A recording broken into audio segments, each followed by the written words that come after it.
Alright, so I just got back from seeing The Expendables.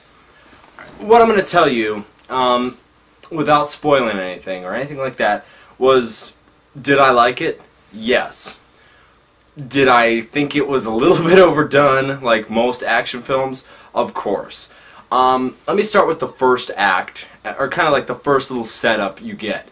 We kind of see, like, you know, there's a tanker full of people that, or full of, like, these pirates, I guess, is what we're going to call them, taking hostages or something like that, trying to get a corporation to pay off to get these people back, I assume. I don't know. What's really funny about that first scene is, like, they're dubbing this guy's... They're actually, like, subtitling this dude talking in clear English. Why? I have no idea. But... Sorry, really thirsty. Like... They only do this for, like, one segment of the film when these guys are clear... Like, you can understand them.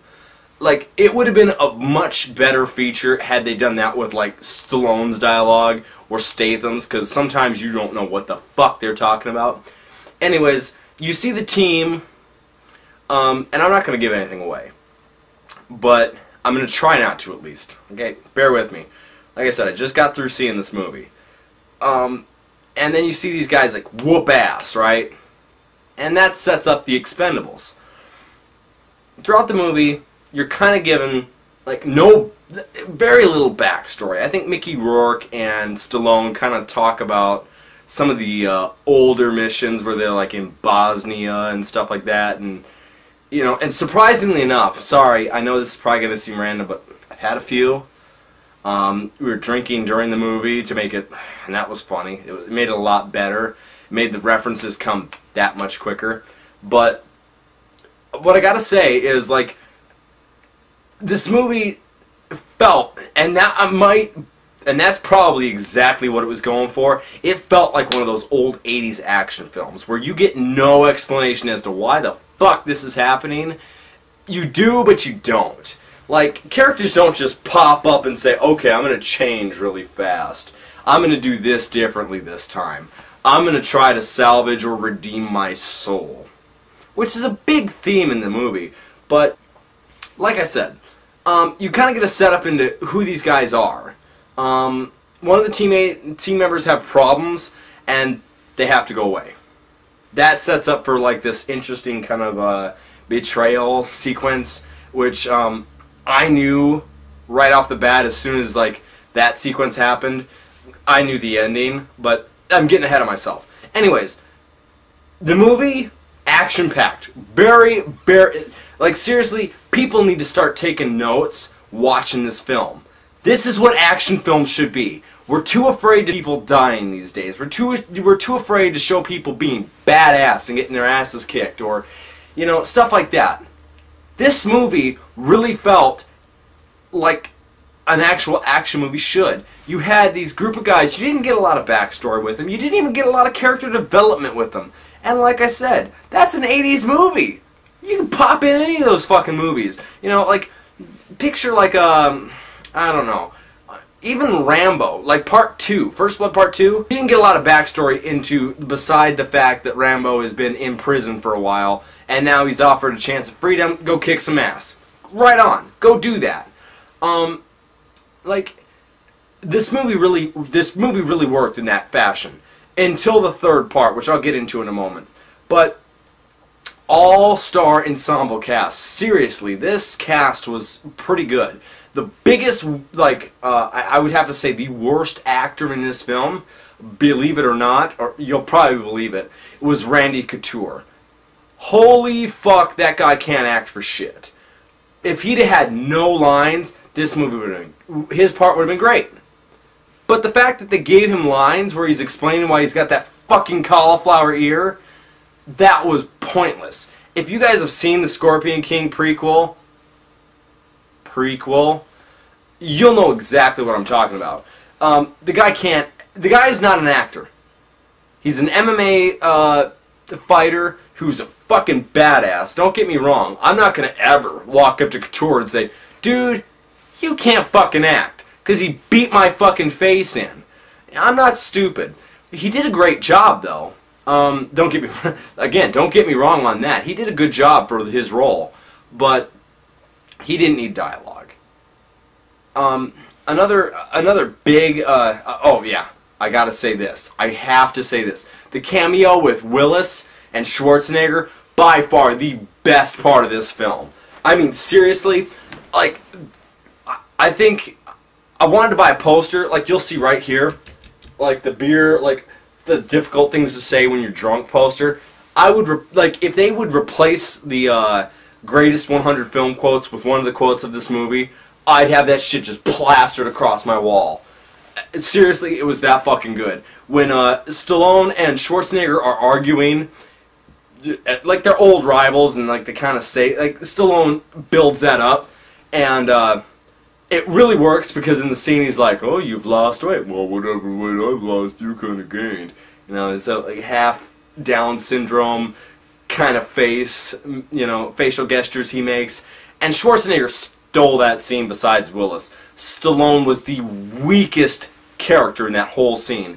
Anyways, like, they're bickering back and forth at each other, and Willis is like, "So, you guys gonna start sucking each other's dicks? Or are we gonna get down to business?" Don't quote me on that, because I really can't remember it that way. I just remember him saying something like that, and I laughed my ass off. I'm like, oh shit, let's get down to business.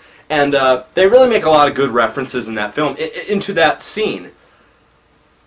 Now, what I'm going to get into next is kind of like the over plot of this film.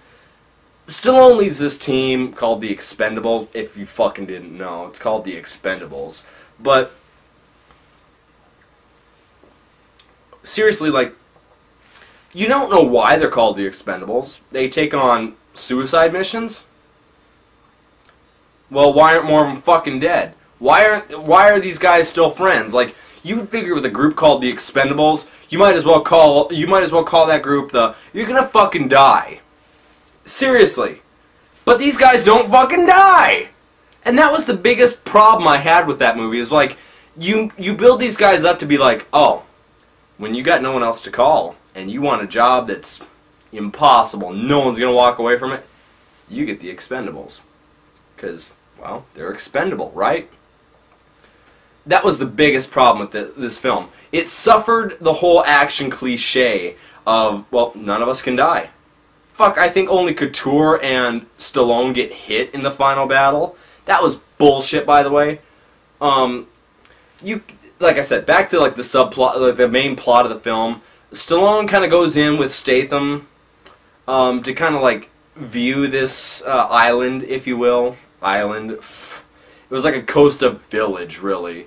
To kind of see if this job, if this mission could work. And seriously, like, they're like, ah, fuck it, it's not gonna work. Then they turn the fucking plane they fly out on. Statham gets in these gunners and starts shooting the fuck out of people, and then dumps a bunch of gas and blows up a bunch of cars. I'm like, what the? You've just made enemies with that whole fucking place, and these guys are probably gonna come looking for you. But they're like, ah, fuck it. Well, oh, fuck it. We're not doing this mission. Why? I mean, you'd figure with a guy that powerful that needs to get taken out, this guy'd be coming for you. Anyways, again, those are those like action movie cliches that are like so overdone that you could puke them back up. The third act, really, the second act, I guess, would be the betrayal. And if you've seen the movie, you'll know exactly what I'm talking about. And if you haven't, you're not gonna have a clue what I'm talking about. I guess the previews kind of like build that up, and you know a little bit of what's going on. But I'm not gonna spoil it. The whole third act, seriously, was one big clusterfuck of action that it's like a bukkake, really. Couldn't find enough guys just to jerk off on this fucking scene. That was the biggest problem of this film. I loved the film up until the third act. I could not believe that they couldn't fit in some sort of relevant reason as to why these guys are going in to do this. Because they're friends, and Stallone said, alright, I'm probably gonna go die. Well, it's my choice. My choice, don't come with me. Of course they all go with him. They're like, we're friends. It's not easy being your friend. You know what I'd have told my friends? Fuck you, go die on a fucking island. And maybe I'm just being cynical, but seriously, that as a viewer, I felt like going, yeah, right, sit and spin. Now, one of the bodyguards for Eric Roberts, the like overseer of this like